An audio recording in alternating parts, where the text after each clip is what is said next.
Pagi Bapak, perkenalkan saya Dr. Aga, saya dokter yang bekerja di klinik ini.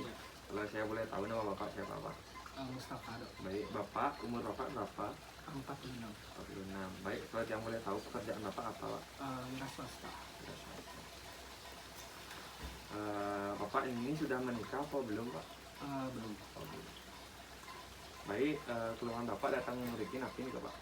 Terasa nyeri itu, Dok, di ya kami ya. Oh baik, mungkin nanti saya akan coba melakukan pemeriksaan saraf abdomen Bapak untuk mengetahui napi ini kegangguan yang terjadi seperti itu. Nah, di sini saya akan melakukan pemeriksaan agak kurang nyaman sarang Bapak. Di sini saya nanti akan melakukan memperhatikan alat kelamin Bapak dan juga melakukan perabaan, serta saya akan melakukan menggunakan jenis center untuk membantu saya melihat apakah nanti yang terjadi pada gangguan Bapak ini tinggi. Nah, nanti apakah Bapak bersedia?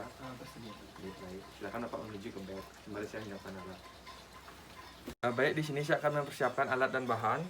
Yang pertama itu ada handscoon, ada neurological reflex, ada center, ada ballpen dan kertas. Baik, di sini sebelum melakukan tindakan saya akan melakukan cuci tangan dengan 7 langkah yang benar.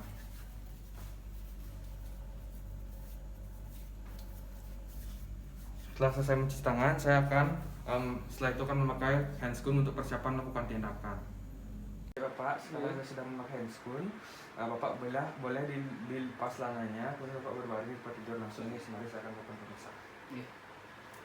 Baik, di sini saya akan melakukan tindakan inspeksi pada organ genitalia pasien, di mana hal yang pertama saya lakukan adalah membuka bagian proposium uretra dari Bapak. Mohon maaf nih Pak. Nah, setelah itu di sini saya akan melakukan inspeksi mengenai mikropenis dan makropenis, di mana kita melihat ukuran dari penis pasien. Normalnya kalau di Indonesia biasanya ukurannya 10 sampai 15 cm. Kemudian kita di sini juga memperhatikan hipospadia, yaitu orificium uretra eksternal dan di bagian ventral di anterior. Kemudian kita akan memperhatikan juga epispadia, yaitu orificium uretra eksternal di bagian dorsal posterior. Kemudian di sini saya akan memperhatikan juga memperlihatkan kordanya apakah bengkok atau tidak. Kemudian di sini saya akan juga melakukan inspeksi phimosis, yaitu melihat apakah preposium itu kembung atau preposiumnya bisa ditarik atau tidak, seperti itu. Kemudian di sini saya akan melakukan stenosis, yaitu memperlihatkan apakah terjadi penyempitan pada orificium uretra si pasien. Di sini saya melihat. Baik, kemudian setelah itu saya akan melakukan fistula uretra, lekutan di mana saya hubungan antara kulit dengan uretra, apakah ada lubang lagi selain di ujungnya. Baik, di sini saya akan melakukan inspeksinya. Baik, tidak ada, normal. Kemudian setelah itu saya akan melakukan inspeksi ulkus atau tumor. Di sini saya akan memperhatikan apakah ada benjolan, luka atau keganasan yang mungkin terjadi infeksi menular seksual. Baik, di sini saya melakukan inspeksi. Dan di sini saya tidak ada tanda-tanda. Sekarang saya akan melakukan tindakan palpasi, di mana tindakannya ini saya akan melakukan pada daerah ventral penis untuk mengetahui adanya spongiofibrosis atau jaringan keras yang teraba pada corpus cavernosus pasien. Saya akan melakukan palpasi. Kemudian di sini juga ingin mengetahui apakah ada spongiofibrosis. Kemudian saya akan melakukan setelah itu. Kemudian saya akan melakukan palpasi pada skrotum untuk mengetahui adanya massa dan nyeri tekan. Baik, tidak ada, normal. Selanjutnya saya akan melakukan pemeriksaan transluminasi skrotum. Karena yang pertama saya akan menyinari bagian skrotum dari pasien terbapak.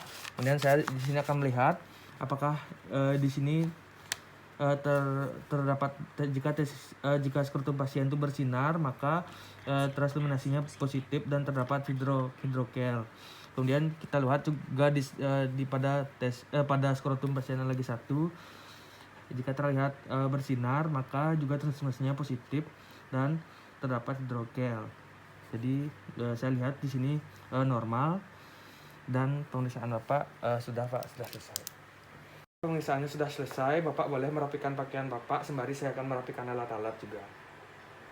Di sini saya akan merapikan alat-alat.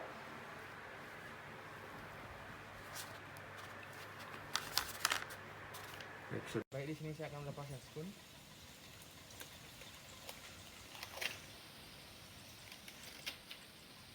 dan mencuci tangan.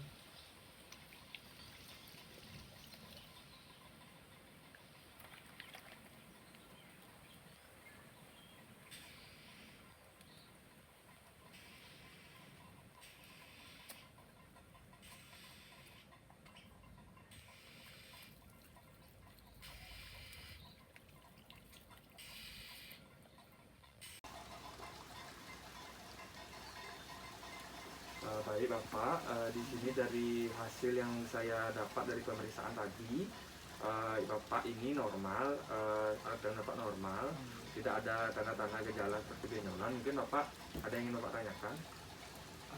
Cukup mungkin. Baik, jika cukup, nanti jika Bapak merasa sakit lagi, Bapak boleh datang di sini, kita akan berikan obat. Mungkin sekarang Bapak bisa pulang. Terima kasih dok. Iya, deh, jalan Pak.